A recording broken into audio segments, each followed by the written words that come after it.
As we reported at the top, the first summary from the Attorney General could come as early as this weekend. So let's get right to ABC's Chief Justice correspondent Pierre Thomas tonight. And Pierre, that was news as well, that we might see this summary so quickly, because we now know that this is up to the Attorney General, William Barr, what to release, how much to release, and when. That's right, David. Bill Barr is a veteran of Washington. He's under incredible pressure, and he knows he has to make some of Mueller's conclusions known and quickly. Tonight, with that new indication from the Attorney General that his first summary of Robert Mueller's findings will be made public by this weekend, it's clear Robert Mueller's work is over. No more indictments, but his findings not yet revealed. Mr. Mueller, are you investigating the president? For 22 months, Robert Mueller has been a virtual ghost. We begin with that breaking headline: will appoint a special counsel, letting his indictments and court filings speak for themselves. First indictments from the special counsel. 34 people charged, 7 pleading guilty. Where's Paul? Paul Manafort. Including the president's campaign chairman. Mr. Manafort, did you commit a crime? His deputy campaign manager, his first national security advisor, and his longtime personal attorney and fixer. Mr. Cohen has cooperated. Mueller also zeroing in on the Russians, indicting 26 people and unspooling an elaborate scheme to influence the 2016 election by hurting Hillary Clinton and helping Donald Trump. Information warfare against the United States. But President Trump seeming to side with Putin over the American intelligence agencies. I have President Putin. He just said it's not Russia. I will say this, I don't see any reason why it would be. Trump attacking the investigation at every turn. But the entire thing has been a witch hunt. They won't find any collusion. It doesn't exist. There was no collusion. There was no obstruction. There was no nothing. Mueller also investigating whether the president repeatedly tried to obstruct the investigation. Why don't I just fire Mueller? Well, I think it's a disgrace what's going on. Many people have said you should fire him. The special counsel's team interviewing dozens of witnesses, including around 30 current and former White House officials. But President Trump himself refusing to sit face-to-face with Robert Mueller. So let's get back to Pierre live in Washington tonight. Pierre, one thing that was made very clear today was that no one stopped Robert Mueller. No one stood in his way. Everyone he wanted to investigate here, he was allowed to investigate.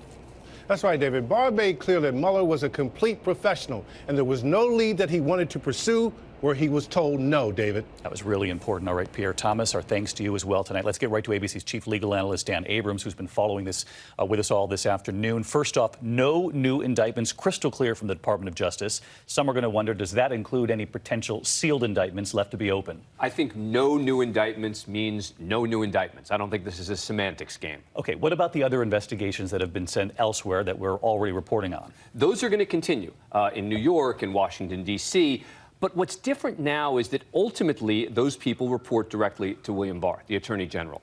They don't have the same level of independence that the special counsel had, even though he was also reporting to the Attorney General. So I think that those investigations are going to continue, but they're a little bit different than the special counsel. And lastly, you made the point late this afternoon that perhaps the biggest mystery inside the Mueller report, and we don't know what's in this report, is why there wasn't an indictment of the president, whether that's because of Justice Department guidelines or whether there was simply no evidence here. And the special counsel regulations specifically say that he's required to tell the Attorney General why he didn't seek certain prosecutions. So the question's going to be that everyone wants to know, was the president not indicted because there's simply no evidence of collusion, conspiracy with the Russians, or was there no indictment because he's the president and the president can't be indicted? And that applies both to the collusion question, obstruction of justice, all of it. And we could know that actually very soon. If the details of the report are made public. Dan Abrams tonight, thanks so much. I want to get right to Capitol Hill because reaction is pouring in from both the House and the Senate at this hour.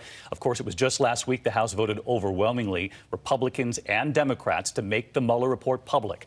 Let's get right to Mary Bruce. She's up on the Hill tonight monitoring this. And Mary, we have the letter from the Attorney General sent to Congress this afternoon. The special counsel has submitted to me today a confidential report. And that's what's key here. Confidential. It's now his decision here how much the American public will see. And David, Barr has promised lawmakers that he will be as transparent as possible. But based on what we're hearing from Democrats tonight, they are not going to be satisfied until they see the full Mueller report and the underlying evidence. Just Barr's summary is simply not going to suffice. And Democrats are going to use every tool they have available to get this information. That means brace yourself for more subpoenas. It means we could see Mueller and Barr testifying here on the Hill. And it means we could see a long court battle. Also, remember, Republicans and Democrats tonight are saying that after tens of millions of taxpayer money was spent on this investigation, that the American public deserves to see some version of this report. David, Democrats are bracing for this to be a long fight for them to get the information that they want. And in the meantime, they are not holding back. They are plowing ahead. They are ramping up scores of their own investigations into this administration. David, while Mueller's work may be wrapping up, the Hill is just getting started. All right, Mary Bruce making it abundantly clear tonight. The next chapter here is how much of this report the American public will see. Our thanks to Mary, to Dan, to John Carl tonight, and to Pierre for leading us off. We'll have continuing coverage of this very busy night in Washington later tonight on Nightline, and of course, first thing in the morning on Good Morning America, and all weekend on World News. Hi, everyone. George Stephanopoulos here. Thanks for checking out the ABC News YouTube channel. If you'd like to get more videos, show highlights, and watch live event coverage, click on the right over here to subscribe to our channel. And don't forget to download the ABC News app for breaking news alerts. Thanks for watching.